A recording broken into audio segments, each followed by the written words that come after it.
আমার বিভিন্ন জাতের গোবর আছে, আমাদের 2-3 কোয়ালিটির গোবর আছে, জৈব সার আছে।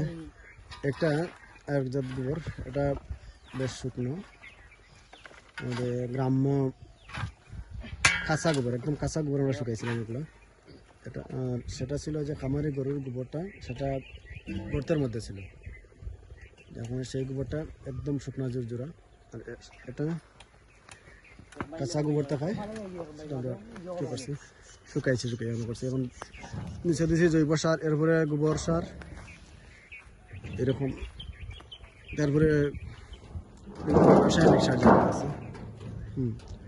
এখানে দেখা যাক, এখানে 200 ফুট আর 250 ফুট মাটি আছে, পলি মাটি।